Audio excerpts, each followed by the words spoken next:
आज की कहानी एक बहुत ज़हीन लड़के के बारे में है जो अपनी पढ़ाई में शानदार कारकर्दगी दिखाता है। ताहम उसमें कुछ बड़ी खामियां हैं। वो किसी से बात नहीं करता, लोगों से मिलने से गुरेज करता है और उसका कोई दोस्त नहीं है। ये देखकर उसके वालिदैन एक मुनफरिद हल सोचते हैं। वो उसके लिए एक गर्लफ्रेंड किराए पर रखते हैं, लेकिन उसके बाद जो होता है वो ऐसा है जिसकी किसी को तवक्को नहीं थी। आइए इस कहानी में दाखिल होते हैं। कहानी के आगाज में हम एक लड़की को देखते हैं जिसका नाम मैडी है, जो जल्दी में अपना घर छोड़ रही है। वो इसलिए भाग रही है क्योंकि उसकी गाड़ी एक सरकारी मुलाजिम, जिसका नाम गैरी है, जब्त करने वाला है। पता चलता है कि मैडी की मां के इंतकाल से पहले उसने घर बनाने के लिए बैंक से कर्ज लिया था और वो घर मैडी के लिए छोड़ गई थी। अब मैडी इस कर्ज को वापस करने की कोशिश कर रही है। वो दिन के वक्त बतौर बारटेंडर सख्त मेहनत करती है और रात को टैक्सी चलाती है। गैरी, जो मैडी के साबिक बॉयफ्रेंड्स में से एक भी है, उसकी गाड़ी लेने आया है क्योंकि वो कर्ज की किश्त वक्त पर अदा नहीं कर सकी। मैडी उसे रोकने की कोशिश करती है, लेकिन गैरी अपने फैसले पर कायम रहता है। अचानक एक नौजवान लड़का जो सिर्फ अंडरवेयर पहने हुए है, वर्जिश करते हुए मैडी के घर से बाहर आता है। ये देखकर गैरी हसद करने लगता है।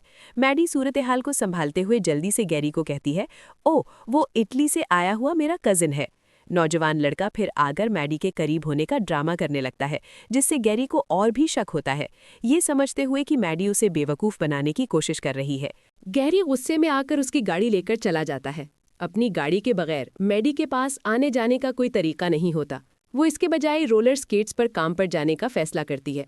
बाद में स्केटिंग करते हुए मैडी अपनी गाड़ी सड़क पर खड़ी देखती है, जो अभी भी गैरी के टो ट्रक से बंधी हुई है। वो जल्दी से गाड़ी के पास जाती है, अंदर बैठती है और भागने की कोशिश करती है।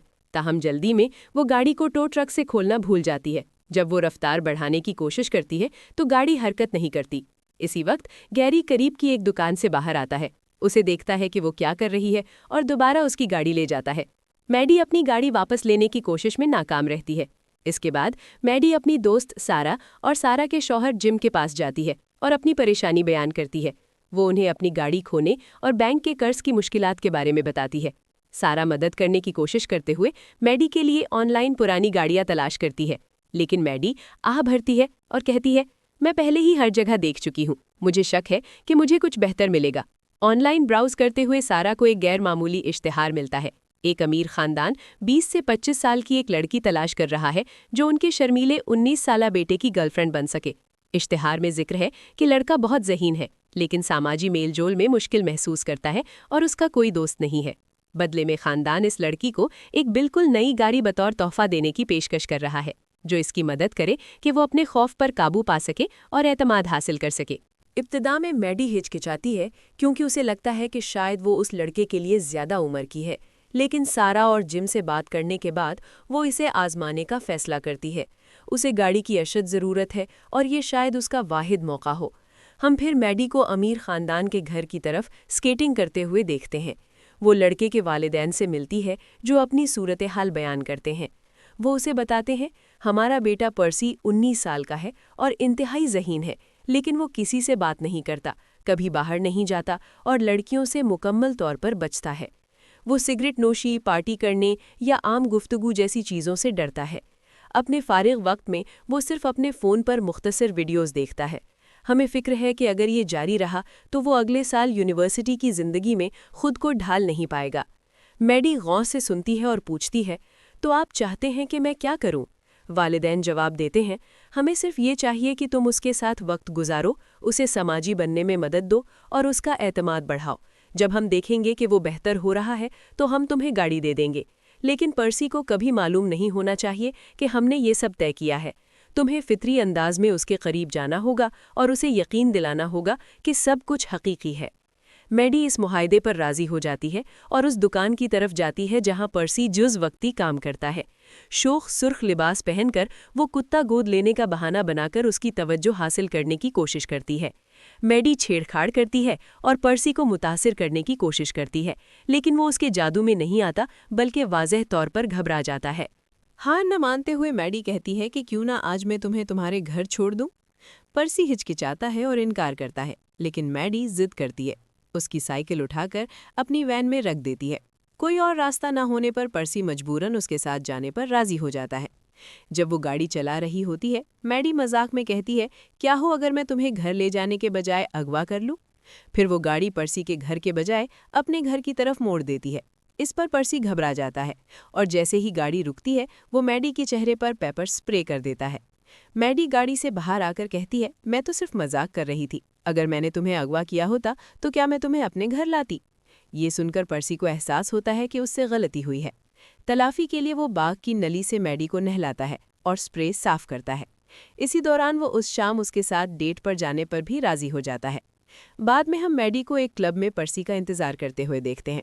कुछ देर बाद पर्सी आता है, लेकिन सब लोग हंसने लगते हैं क्योंकि उसने पतलून के बजाय शॉर्ट्स के साथ रस्मी कोट पहना होता है।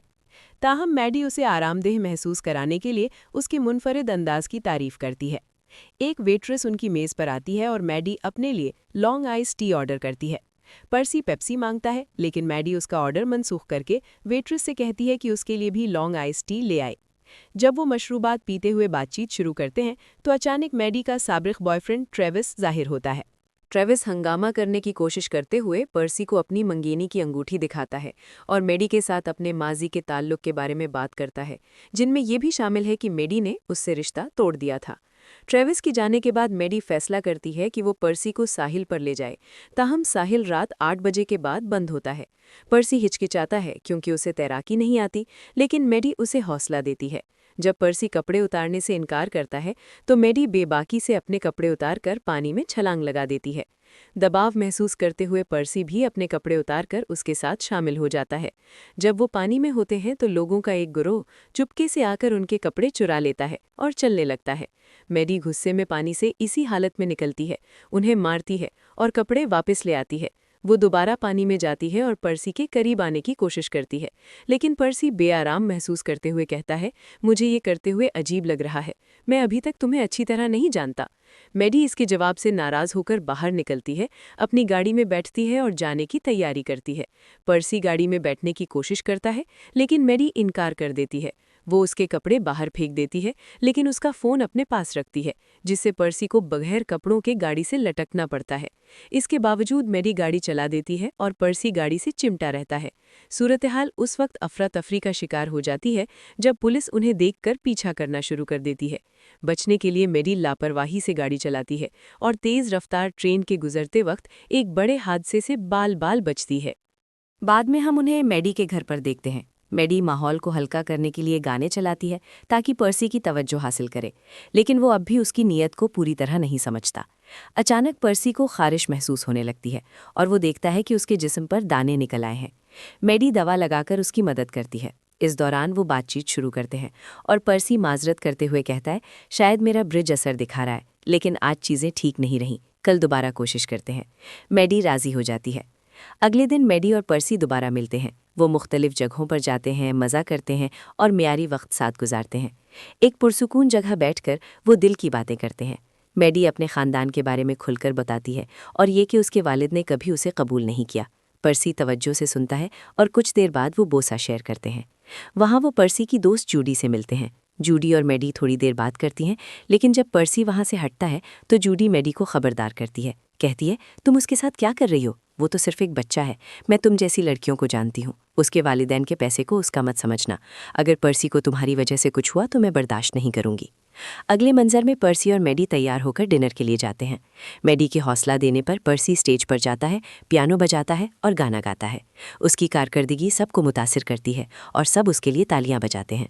बाद में पर्सी की दोस्त नटाली आती है और उसे पार्टी की दावत देती है। कहती है, ये बहुत मज़ेदार होगी, हम दोनों जल्द ही यूनिवर्सिटी में होंगे। पर्सी खुशी से राज़ी हो जाता है। नटाली के जाने के बाद पर्सी मेडी से कहता है, वो कितनी अच्छी लड़की है, हम पार्टी में साथ जाएंगे और मैं अपना ड्राइविंग लाइसेंस भी हासिल करूंगा। मुस्कुराते हुए पर्सी कहता है, मैं लाइसेंस इसलिए ले रहा हूं ताकि वीकेंड पर खुद गाड़ी चलाकर तुमसे मिलने आ सकूं। उसके चेहरे से वाज़ेह था कि वो मेडी से गहरा लगाव महसूस करने लगा है और मेडी को भी इसका एहसास होने लगा था। डिनर के बाद दोनों रेस्टोरेंट से निकलते हैं और गाड़ी में पर्सी पीना शुरू कर देता है। वो अचानक एतराफ़ करता है, मैं अब तुम्हारे लिए तैयार हूँ, मुझे तुमसे मोहब्बत हो गई है और मैं तुम्हारी करीब होना चाहता हूँ। मेडी सूरत-ए-हाल संभालते हुए कहती है, तुमने शराब पी है, इस हालत में तुम अपनी पहली बार से लुत्फ़अंदोज़ नहीं हो पाओगे, इसे किसी और दिन के लिए बचा लेते हैं। लेकिन अंदर से मेडी को बहुत बुरा लगता है। उसे पर्सी के वालिदैन के साथ किया गया मुआहिदा याद आता है कि वो सिर्फ एक समझौते की वजह से उसके साथ है। पर्सी इस सब से बेखबर बहुत संजीदगी से ले रहा होता है और मैडी को उसके जज्बात से खेलने पर जुर्म महसूस होने लगता है। अगले दिन पर्सी एतमाद से अपने वालिदैन से कहता है, मैं अब अपना ड्राइविंग लाइसेंस ले रहा हूँ। उसके वालिदैन ये सुनकर खुश होते हैं, लेकिन फिर पर्सी कहता है, मेरी नई गर्लफ्रेंड मैडी है और मैं उसके साथ लंबी दूरी का रिश्ता नहीं चाहता, इसलिए मैं अब यूनिवर्सिटी नहीं जाऊँगा। मैं बड़ा हो गया हूँ और अपने फैसले खुद कर सकता हूँ। इसके बाद पर्सी अपने वालिद की गाड़ी लेकर चला जाता है। उसके जाने के बाद उसके वालिदैन मैडी को फ़ोन करते हैं और मुआहिदा याद दिलाते हैं। वो कहते हैं, मुआहिदा ये था कि तुम पर्सी को यूनिवर्सिटी जाने पर आमादा करोगी और बदले में गाड़ी लोगी। तुम अब गाड़ी ले सकती हो, बस ये यकीनी बनाओ कि वो जाए। ताहम पर्सी गाड़ी के ऑपरेटिंग सिस्टम के जरिए उनकी पूरी गुफ्तगू सुन लेता है। वो गहरे दुख में मुब्तला हो जाता है और समझता है कि शायद मैडी के जज्बात सच्चे नहीं थे। पर्सी मैडी को घर बुलाता है और सब जानते हुए भी उसे अपने वालिदैन से मिलवाता है। डिनर के दौरान वो तंजिया अंदाज में मैडी की उम्र का मजाक उड़ाता है और फिर अचानक मेज़ छोड़कर चला जाता है। गुस्से में पर्सी अपने दोस्त की मदद से गाड़ी लेकर दरख्त से टकरा देता है। घर वापस आकर वो अपने कमरे में जाता है और मैडी से कहता है कि वो उसके करीब हो। मैडी राजी हो जाती है, लेकिन चूंकि ये पर्सी की पहली बार होती है, ये ज़्यादा देर नहीं चलता और उसे सांस लेने में मुश्किल होती है। बाद में पर्सी कहता है, एक दरख्त तुम्हारी गाड़ी पर गिर गया है। मैडी फौरन समझ जाती है कि पर्सी को मुआहिदे की सच्चाई मालूम हो गई है। गुस्से और मायूसी से भरे पर्सी कहता है, मैंने सोचा था तुम वाकई मुझे पसंद करती हो, लेकिन मैं तो तुम्हारे लिए मजाक था।